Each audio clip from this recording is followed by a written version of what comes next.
Hey everybody, welcome back to the Woody Hayes Athletic Center. It was open practice day, so we'll call this an open practice report brought to you by Byers Auto. The most wonderful day of the year for the Ohio State media contingent to get to watch it.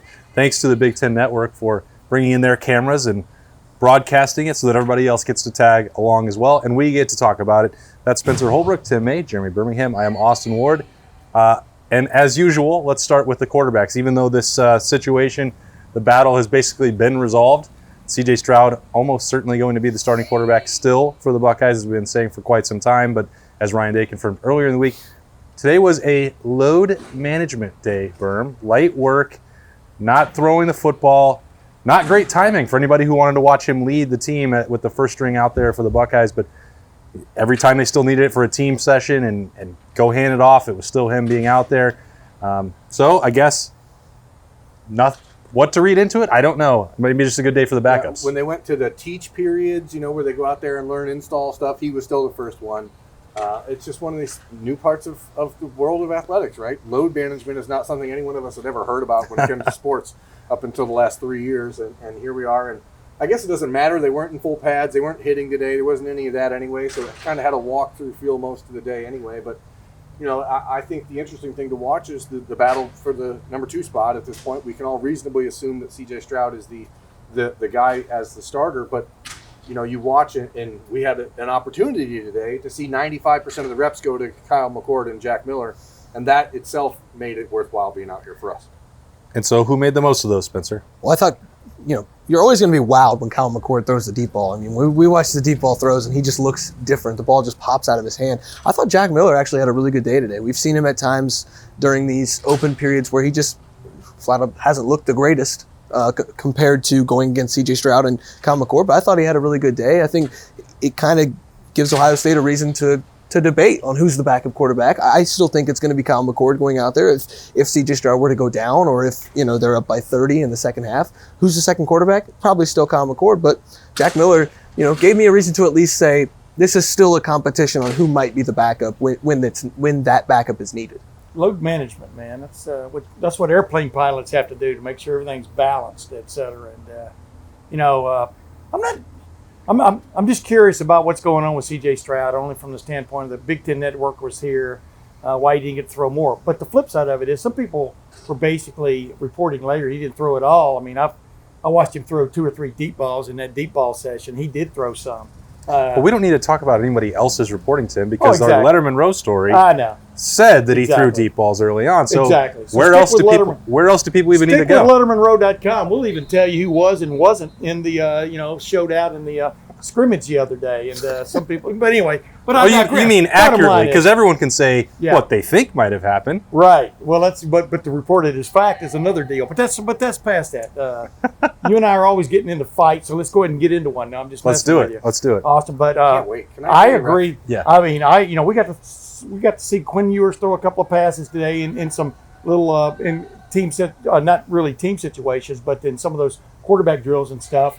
The bottom line was, though, Kyle McCord and Jack Miller, that's an interesting battle. I've always thought it was going to be, but, Kyle McCord, every time you watch him throw the ball, you just kind of go, boy, this guy has got the goods, man. And so if we're just talking about the quarterbacks right now, I think that's a very interesting race for number 2. We're according to the rules that we agreed to for covering practice, we can't say how many snaps were given to who and who they were with.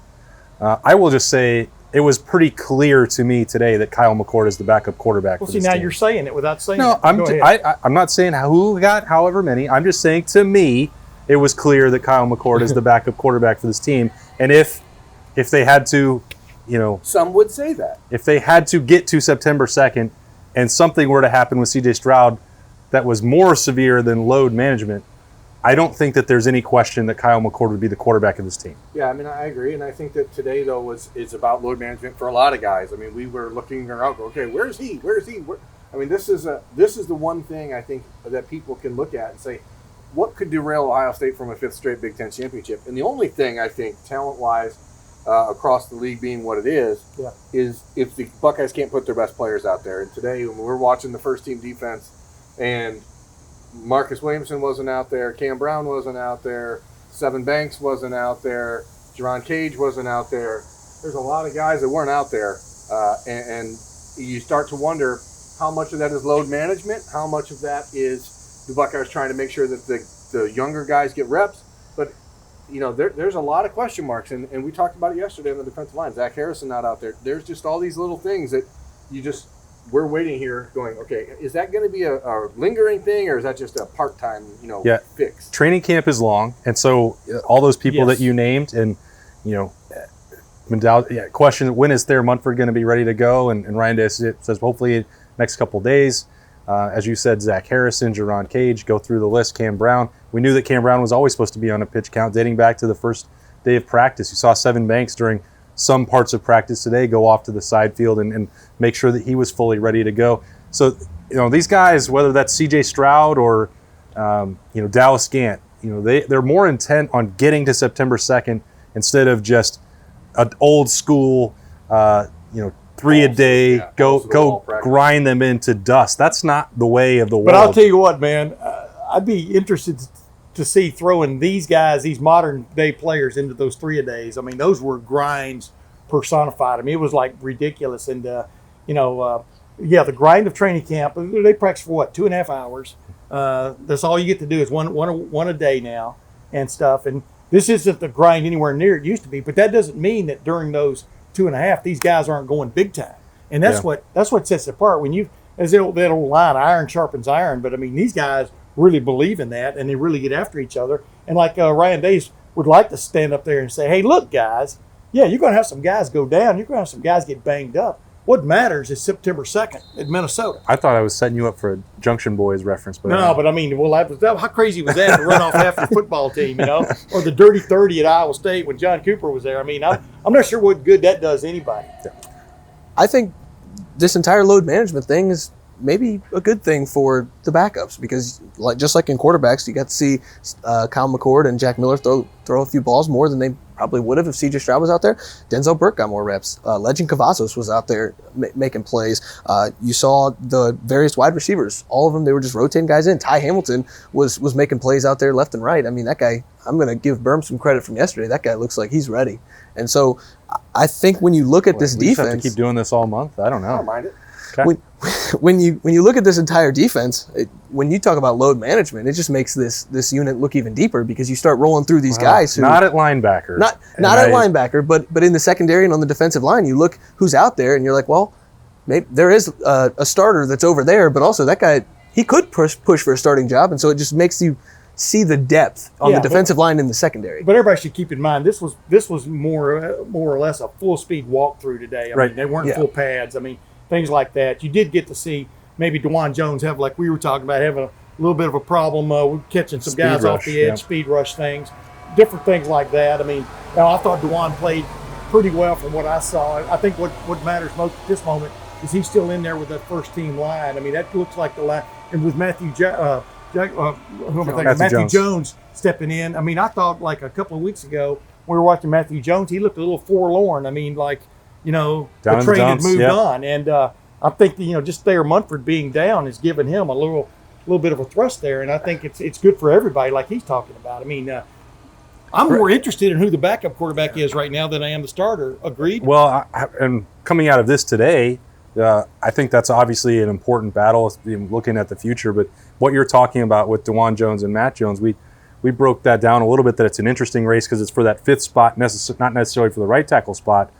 I think, and I saw one practice and a couple reps that DeJuan Jones didn't ace with the speed rush. And it wasn't just that it was a first-team guy that may have beat him, and it wasn't in either circumstance. I wonder still, if you have Paris Johnson and then a healthy Thayer Munford, I just think DeJuan Jones is probably the fourth best tackle on this team. Now, there's nothing wrong with that because the other three are really freaking good.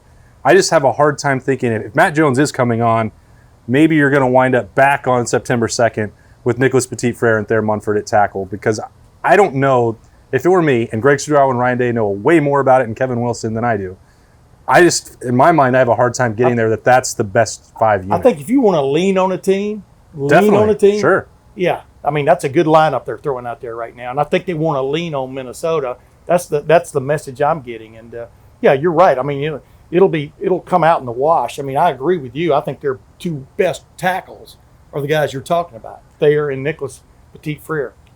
there's a huge difference between making a push at the beginning of camp and saying, okay, I'm ready for playing time, and being ready to take on a first-team defensive end from a Minnesota, an Oregon, even a Michigan, Penn State. There's a huge difference in that. Has DeJuan Jones come on strong in these last couple weeks? Yes, for sure. Is he ready? Is he quite ready to take on the speed rush from a first-team defensive end at a Power 5 program?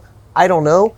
What we saw in limited action today, I'm not quite sure. But I do know that Matthew Jones is a guy that you can rely on at guard because we've seen it in games before. He is a reliable backup, could be a reliable starter. And so when you have the top 2 tackles in the country returning arguably, and you have a guy who you can depend on at guard, I am starting to see this shake out with the tackles back where they should be and Matt Jones at guard, but I'm not making those decisions. Well, I don't know that we can say we're starting to see it shake out that way. I think maybe we all agree it should be, but it does seem like the Buckeyes are pretty hell-bent on making that the move. Yes. So how it goes from here to next, or 2 Thursdays from now, I guess is the big question, because we're not going to see them again in these next 2 weeks. At all. And so we don't know how things shake out with their Munford's health, with anything else. So it's a lot of, obviously, subjectivity at this point, but I think we all agree that you have the 2 best bookend offensive tackles in the country. It's a perplexing decision to move one of them to guard, even if it was his idea back 8 months ago. Take moving from book into book. Right, I mean, now he's like the Chapter 3. 16 or something. Yeah. He's not even been out there the last couple of times. So No, and it could work out in Ohio State's favor if what we're hearing is accurate and what Ryan Day said, that their Munford would be back out there. I mean, he wasn't missing from practice. He was in a uniform, but he wasn't in pads on Wednesday morning. They've at least got longer looks at both Matthew Jones and DeJuan Jones. So you can't complain about that. And beyond that, whether that's Luke Whippler inside, graded as a champion in the scrimmage on Saturday, Josh Fryer got it. Jackson. Let me pose you a there's question. Bodies.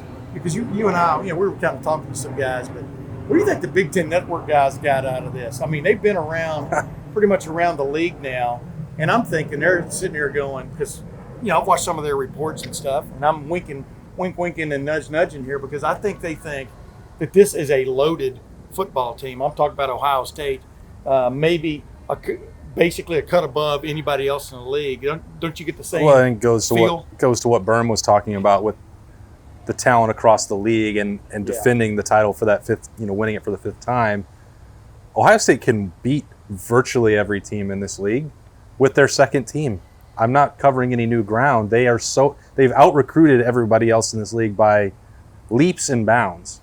Now, you're not going to win a national championship if the 5 or 6 guys that were in the pit today aren't part of that, I don't believe. That's where it's going to matter. But over the course that's also why on August 16th, 17th, 18th, why you don't throw them out there and say, hey, let's see how tough you are. If your muscle is a little sore or your elbow, you've been throwing so much, like you don't have anything to prove if you're Ohio State on this practice field today. Yeah. August 18th doesn't matter. Right. September 2nd matters. November 29th or whatever matters. Like this sort of thing, and I think this is where people, and we're in the media, we're paid to talk about this stuff. It sometimes leads to some hyperbole, and it lends to things being overblown or overhyped. Practice on Tuesday, August 16th, yesterday, doesn't matter who's taking reps at number 2. Doesn't matter who's taking reps at number 6. I mean, we're watching the running backs today, and today's running backs day, so we'll talk about them, I guess, at some point. But they're rotating them. Every rep is different. It was Mayan Williams first, and it was Master Teague first, and it was Marcus Crowley first, and we didn't even talk to Marcus Crowley. So what does that mean? Like, there's always these things where you can just make assumptions. Yeah. But then you watch them on the field, and all I know is that they got 5 really damn good running backs. Yeah. If they let us watch practice every day, the whole practice every day, things would kind of mellow out. You wouldn't be alarmed. You would understand the ebb and flow. Like when I first started covering this thing, I was basically the only guy here at practice, me or Paul Spahn from Channel 10 and Dom. And, we'd sit there, we'd throw football on the sidelines. But the bottom line is you got to watch every practice all you wanted and stuff. And you understood the ebb and flow of a season, of practice, of a training camp and stuff. And you're right, though, when you go out there and the number one quarterback only throws about 5 or 6 passes, but 2 or 3 of them were deep balls. So, that tells you the arm hasn't fallen off. I mean, well, and they didn't keep him from doing that. Exactly. Those were the throws that you wouldn't let him make if you thought that Exactly. So that's the point. If you're really watching, you know, you kind of you kind of see what's going on. If you really understand it, you understand what's going on. And I don't know. I think this is an interesting time. What stands out to me, like we just talked about, and move on to running backs, though the depth there is a great example. It's just the depth on this football team continues to jump out at me. I mean, Denzel Burke's making plays out there. There's a young guy. I think Demario McCall, every time you get to watch him, looks a little bit better cornerback than he did the last time, for example. You know, just those little things you get to watch. he had Spencer was watching DeMario early on, and for all the high praise we've given him, there was a trend that emerged. If you wanted to score a touchdown in the red zone, you went to that side. I of the didn't field. say he was Marcus. I didn't say he was Marcus Lattimore. Well, I did not make that. Well, comment. and two, DeMario's Marcus Lattimore. I mean Marshawn Lattimore. two I didn't make that comment either. to DeMario's credit. I guess not credit, but you know, he had He's Chris going Olave. to He had Chris Olave going up over Yes. top of him. Exactly. And so, and Marvin Harrison. Marvin Harrison Jr. yeah. Exactly. What do you do? I mean, again, though, this is the thing. Those guys are good, I think. Marcus Yeah. Williamson Yeah. isn't out there, so you have to put DeMario in that slot corner role, and you roll the dice and see what happens. But you certainly know that Ohio State's starting secondary on September 2nd is not likely to be Legend Cavazos and Denzel Burke and DeMario McCall out there. So, I mean, if it is, then I think we have a lot more to talk about. But that's not what it's going to shake out to be. So, Yeah. you know, Ryan Batch, a walk-on linebacker, was the starting middle linebacker with the A walk-on safety, Walk-on safety. playing at middle So, linebacker. you know, things are, let's just say things are fluid, Yeah. okay? Where they're not fluid is at running back because it's solid at running back. Ooh, is it though? Chemistry. Yeah, but he's giving you a segue there. Because they're coming in waves. Yes. Oh. Yeah, he's All giving right. you a segue. All there. five of those guys, as you said, can play. And Yes. Tony Alford just put play on his greatest hits today, which was, I don't know what's going to happen. We're going to do what it takes to win football games. You know, if it's a committee, if it's one guy, we're going to do whatever. It's hard to imagine that Ohio State is going to rely on just one of these backs because they're all too good, and they all bring slightly different things to the table. As Tim is about to probably say, there's a different wiggle that comes from Travion Henderson. Oh my goodness. There's a power that you can get from Master Teague that you'd be foolish not to use in a short yardage Yes. situation. Evan Pryor, what he can do out of the backfield catching the football, he can do some Curtis Samuel sort of H-back, old school Urban Meyer H-back, not the tight end version that Ryan Day's been using. He can do some of that. A healthy Marcus Crowley. We all remember what he did 2 years ago late in that freshman season, and I thought he was going to be an absolute, underrated gem and a The load for Maryland years game. to come. And then lo and behold, you got Mayan Williams out there who's lost about 10 pounds and wants to be called pork chop or chop, not meatball or Yeah. anything else. Yeah. Mine, don't call me meatball. But Martin Williams, if I was given like one of these preliminary awards out, he kind of gives me. I look at him as the Carlos Snow Award winner. You know what that means? That you probably don't even know what that means. What it means to me is he literally never is getting knocked backwards. He's always falling forward, whether it's for an extra half yard, an extra yard and a half. I mean, that's what he just has a way of finding that little bit of a seam there and making the most out of it, And like we were talking about, I mean, I won't get into all the differences between those two, but there's no denying Travion Henderson. And I've talked about it before on this thing. Just when he gets to the hole, when he gets to the area where he's zone blocking, you're just looking for that little crease. He just makes these little moves with his feet that are just astounding. You can't coach. I mean, you can coach to try to get a guy to do some of that, to have the patience to do some of that. But he just has that knack about him. It reminds me of J.K. Dobbins and that jump cut. Not the same. They're not doing the same thing. But Right. some guys just come in that are special, and he looks special to me. We've talked about Travion Henderson for a year now about how different he is than most of the guys that I've talked about. The Maurice Clarett year, the Ezekiel Elliott 2014 season. When the Buckeyes win national championships, it's because they have a running back that is next level special. Trey Henderson is that guy, but he also has to learn how to catch the football. Yeah. He also needs to learn how to pass protect. And so what you see out of here, for the first time when we get to see a full practice, is you see the little parts of his game that have to be rounded out before he can be counted on to be that every down guy. And that's why there's no denying Mayan, right? Whoa. Wow. Okay. That was a build. That was like a Norm You Macdonald can't joke. stop the chop. That was Can't like a stop Norm the chop. Macdonald joke, except it was smooth all the way through. Well, I look at a guy Don't like, put a fork in pork. oh no. Oh, no, we've lost it. Master of his domain. No, that's the wrong guy. I'm going to keep talking about Mayan because here's a guy who, you talk about how you can't coach some things. Well, I think Tony Alford's done a really nice job coaching Mayan Williams. He came in, you thought he was ready to play. I thought he was still a little raw. He doesn't look raw anymore. He looks like the kind of guy who's comfortable where he's at. Let me make the next point after him. Go ahead. He looks like a guy who's comfortable where he's at right now. He's comfortable in a role where he could be the starting tailback, and he looks faster. He really does. You said he's lost about 10 pounds. Yeah. It looks like maybe a little more. Remember when he did his recruiting official visit in the 2019 November? He was like 250 pounds. The kid has dedicated himself to changing his body, but it's not even that, Tim. His mindset has changed. Yeah. But I want to tell you something else. Mindset. Tony Alford, I think, had a chip on his shoulder when they recruited him and took him. He did, yeah. Because a lot of people thought he was like, okay, whatever we can get. Consolation prize. Tony Alford kept telling everybody he likes this guy a lot, and there's a good reason why. The guy's a very effective running back on the college level. He ran for 6,000 yards. Don't you agree, though? He was a player that was very, very good at Cincinnati, went to Woods High School, but he was 5'10". Exactly. 5'9" and he didn't look 255 pounds, and so right. you don't know exactly what you're going to get. And then, lo and behold, Mick Marotti, who apparently knows what he's doing, has helped him change his entire essence. I mean, the kid is a leader now. I mean, he's still not going to get up there and wax poetic about he's no Harry Miller, but he's not going to sit up there and talk and talk and talk, but he just wants to run the football. Mick Marotti I think he's the most. He's not underrated. We all think he's properly rated. He's getting paid he's well the best too. He's the best in but the business. The gain weight, the lose weight. I mean, if we did charts on all these guys and where they've gotten to, like Jack Sawyer, has put on 25, 30 pounds, but just the way he looks, et cetera. I mean, it's just amazing what this guy does with different people. I mean, he really is a genius at his job. Yeah, it's clear to see when we get to be out here and watch these Buckeyes work. Just 1 through 85 down to 117. Even the walk-ons who get that time in the weight room, you can see that Ohio State's made the most of that. That's an impressive-looking football team. I think we already all knew that, though. If they could just get Master Teague to lift a few weights, it'd be all right. Yeah, and Court Williams too. Both of those guys really need to bulk up. Just some other things that we picked up from an open practice at the Woody Hayes Athletic Center. Always great to break it down. Brought to you by our good friends at Byers Auto. A lot more coverage coming a couple weeks to go before the opener.